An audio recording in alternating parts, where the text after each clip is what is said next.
Until as recently as 50 years ago, everybody in the UK was using LSD on a regular basis. And by LSD I mean pounds, shillings and pence. And Lindy Beige has done a video on this recently, so we're going to cover slightly different topics than he did. Well, actually very different topics than he did. But the long and short of it is, nowadays in the UK we use a decimalised currency. You have £1, which is made up of 100 pence. But in the UK before 1971, you had a different system.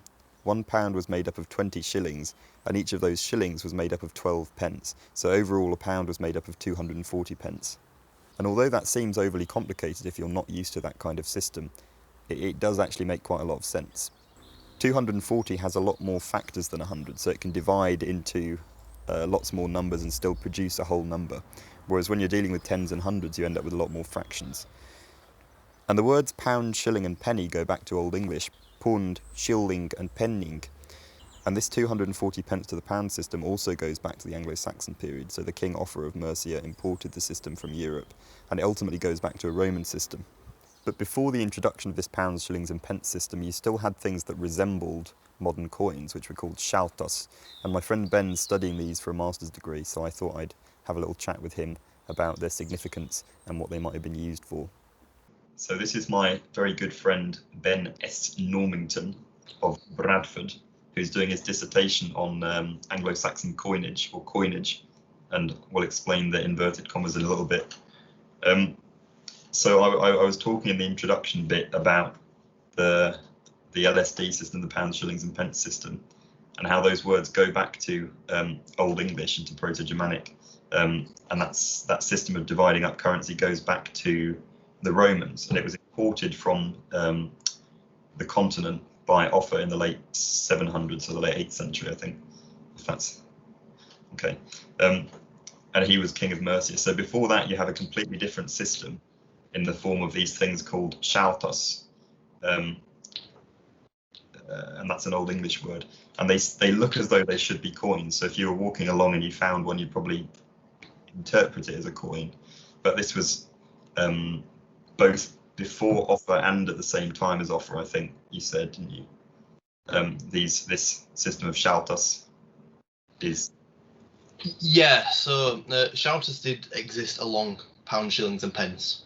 And I think that's a really important distinction to make with them. A lot of people seem to be making this idea that they were proto-pennies.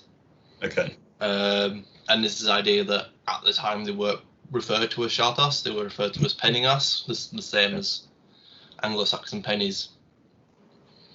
But they don't seem to fit into the monetary system. Anyway, they were stylistically different to pennies. Any sort of penny you see across Anglo-Saxon England at the time.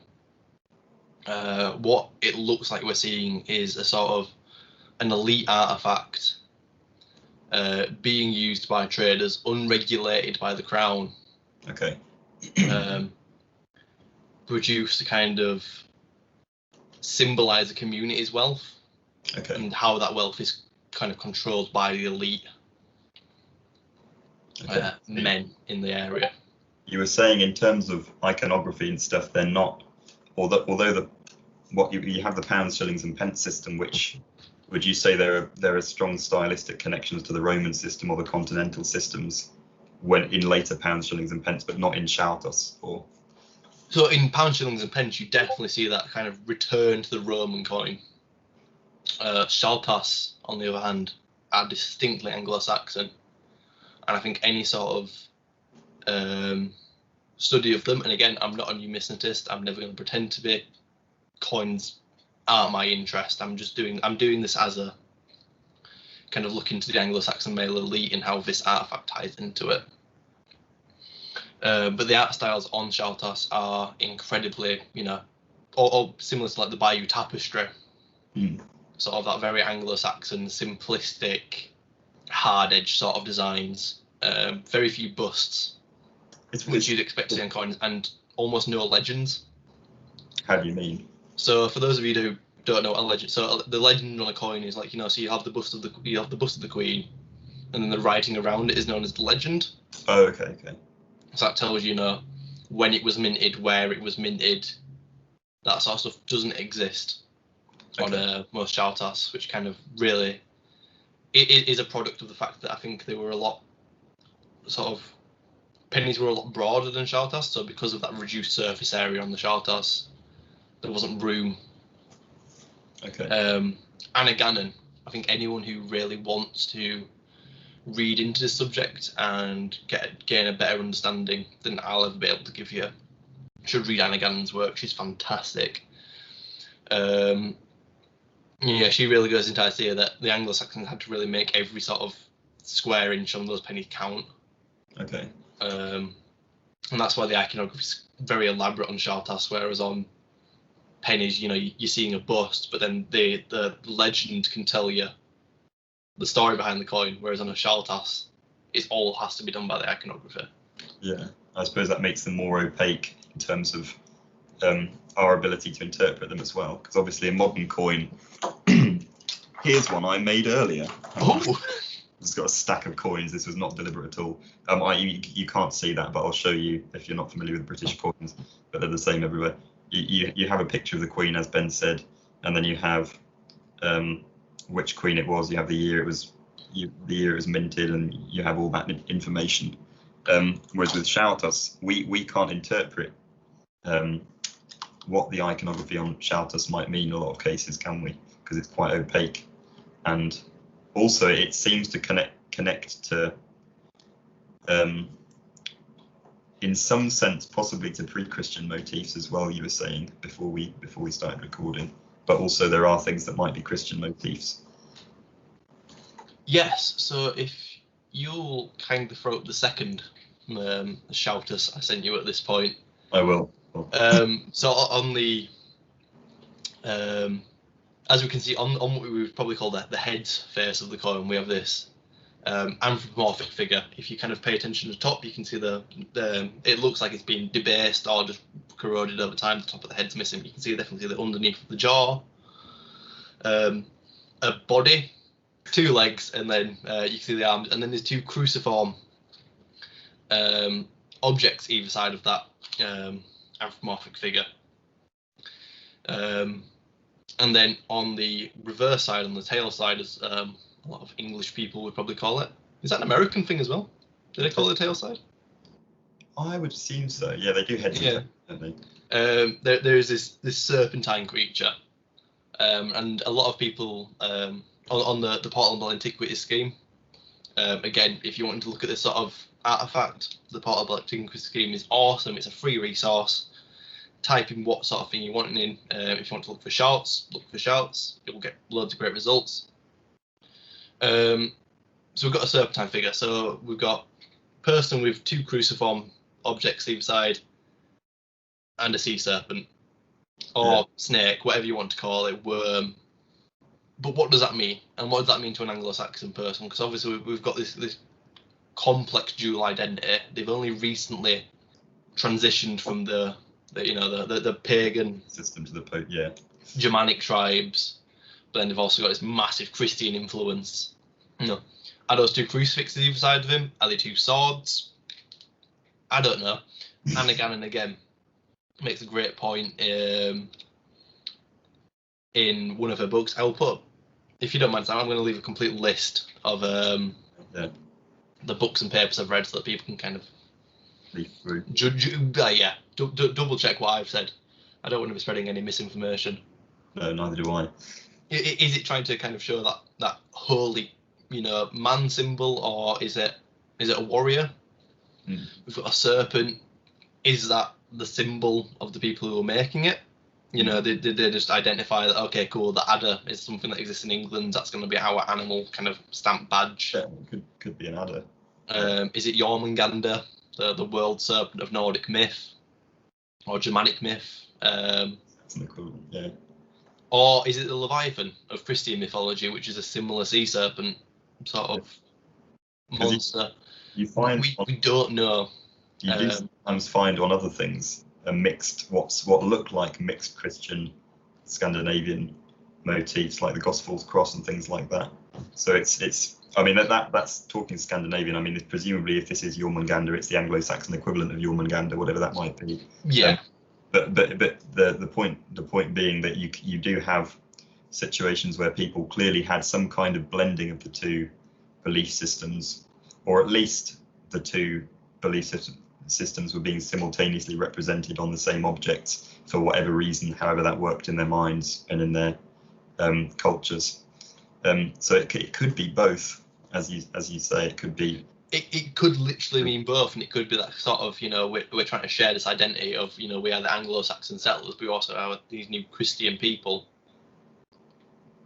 So we can use this shared iconography to show that. That's true. What about the porcupine? The first one you sent was a porcupine, wasn't it? The porcupine, which is one of the most elusively sort of like, no one knows what the chuff's going on with that. Indeed. I should point out to non-British viewers that porcupines do not exist in the UK, so the name porcupine just refers to the design. It's presumably not actually supposed to be a porcupine, but nobody's quite sure what it is supposed to be. No, again, I've seen very few sort of tangible ideas of what the porcupine aspect of it is. But I think that the best one I've seen is possibly early Germanic headdress. Yeah, and you said that before, and now I look at it, that is even more convincing now. I actually look at it. You can kind of see that sort of face shape, bust to the side, animal pelt over the head. Yeah. But then you have these kind of almost geometric shapes on the other side, which are quite common, aren't they? Yeah, and I'm going to hold my hand up and say I have no zero idea what's going on there, man. One weird thing is, I don't know how much this is to do with the fact that maybe people have like chipped away at the metal. I don't know how common a thing that was back then. Debasing was massive at the time. Because you get these things where the motifs look almost as if they're kind of cut from a larger sheet and they've not quite been cut properly. Do you see what I mean? Like, I mean, I know that's not how they were made, but if you look at the first one you sent, the tails side, it looks like the square kind of isn't in the right, like it's not centered, it's off to the side and it's half cut off by the edge of the coin. I don't know how much that is to do with the. I think because I think they were hammer and struck pennies, so it was kind of like you poured silver into fingers, basically, stamping like you would on a letter. Okay. So I think that's where a lot of that sort of. I don't think a lot of the off-centering's to do with debasing. Okay. But again, please correct me in the comments. I'm working with very limited resources, trying to write a dissertation. It's stressful. I cried yesterday. I'm not ashamed to admit it. Sorry to hear it, friend. Don't worry about it. Most treasured friend. Oh, schnitzel, what have I done? I've closed it. No, I've opened it. Okay, there we are. So we talk about Southampton. I was going to go for a little interjection, but we can talk about... no, go for your interjection, please. I was gonna say, you mentioned earlier, is it the legend, the bit around the edge? Yeah. You mentioned earlier that doesn't tend to be present on Sceattas, but I was going to mention Bracteates, but we could go on to that later if that's too big a topic to. No, Bracteates is fun, and I think it's something that deserves talking about in this topic of this sort of dish-shaped dish-shaped artifact made of silver, which are normally interpreted as brooches, so that they're not generally interpreted as coins, as far as I know, in the same way as Sceattas often are. But they're a Germanic. They emerged, I think, in the Germanic Iron Age, so in Scandinavia, and they're disc-shaped things, normally larger than Sceattas, I think. Yeah, I think you use them as like a brooch. They were quite visible. Yeah, so they were worn as a brooch or around the neck, or Yeah, as necklaces. I think you see a lot of them. Very, very clearly supposed to be jewellery, but they do have. I think they occasionally have legends, don't they? Or had legends.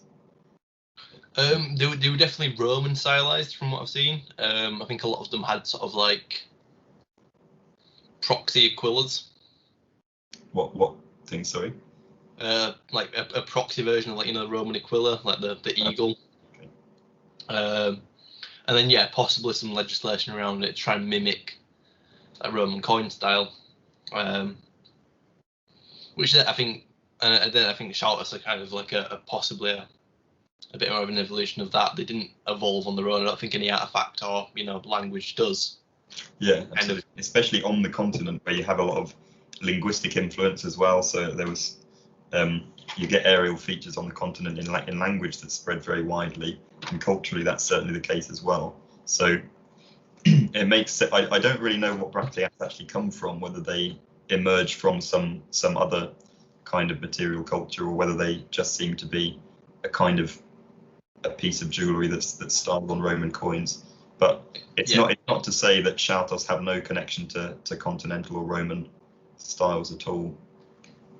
Well, again, I think that's something that I don't think we've talked about yet, is this idea of that I don't think a lot of Anglo-Saxons, because obviously they would have found Roman coins in very much the same way we do today. Yeah, that's true, yeah. And in a sort of economy where coins are a massive part of it yet, how do you interpret a Roman coin? Do you see it as a coin, or do you see it as a sort of artifact left behind by an older people that identified that person as that person? And our Sceattas are kind of a replication of coins, but not coins in the monetary sense, but as in this identifies us as the Anglo-Saxons. I think the Sax is another great example of this kind of artifact that you start seeing the Anglo-Saxon elite use to identify themselves as Anglo-Saxons. Have remained Anglo-Saxon throughout this entire occupation period. They've not been intermingling with the Britons. If there's you see this in burials. A lot of shared graveyards, but completely different burial rites between Britons and Anglo-Saxons. There was definitely people who were trying to identify themselves as who they were, even though they shared a living space. I feel like Duncan might have mentioned that in the book, although I don't want to say that in case he didn't. So Southampton then.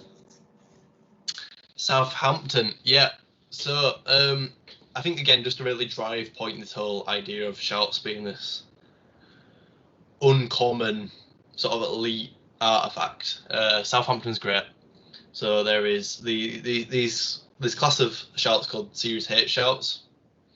Again, I'm not a numismatist, but from what I believe, series is kind of like how you kind of broadly describe the iconography on each coin, kind of put it to a certain period.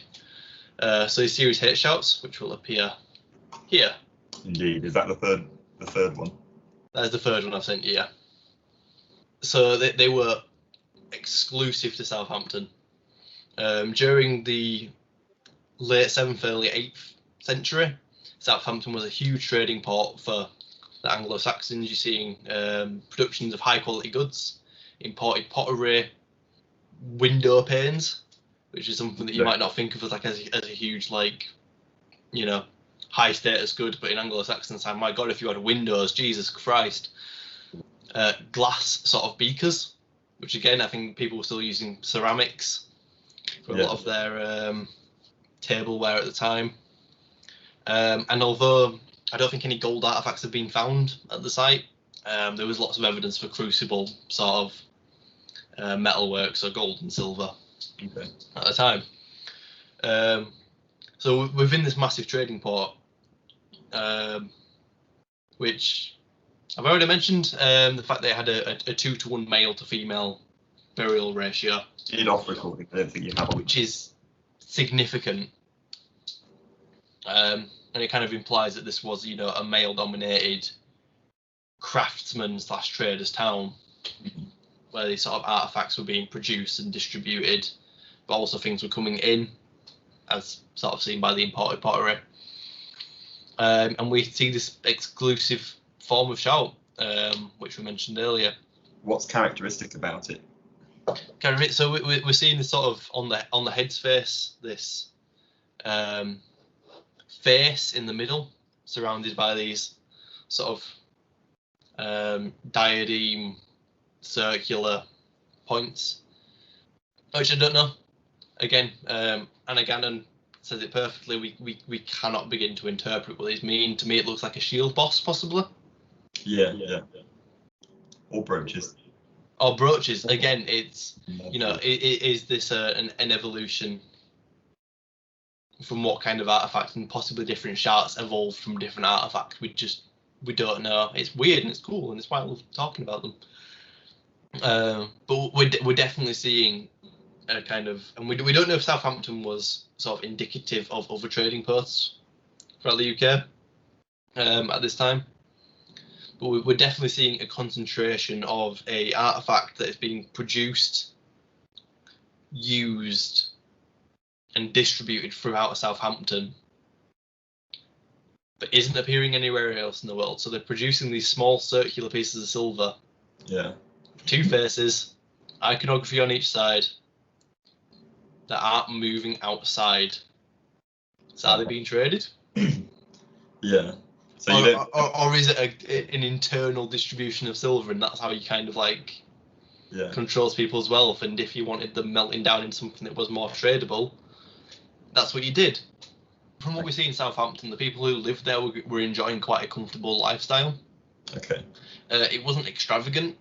I think bone analysis of a lot of the animals being consumed there. There's a lot of cattle, which, you know, was a more high status food, you know, than chicken, pig or goat. You know, it was harder to kind of grow a cow and get it there. But it looks like a lot of the cows that were being eaten there had kind of outlived their usefulness as plough animals. Right. So they weren't raising cows to eat them. Yeah. But they could afford to buy expired cows. I was going to say... So I guess what you're seeing is like more of a less of an elite, but maybe in a middle class. Maybe a middle class existed within the Anglo-Saxon period, and they were the people using Sceattas more often. I don't know. I've had a few beers. Who knows? It's quite strong. It's like, what, 7% is this shit? But there's you do see a lot of evidence in text, which I'll put on screen because I don't just like saying evidence.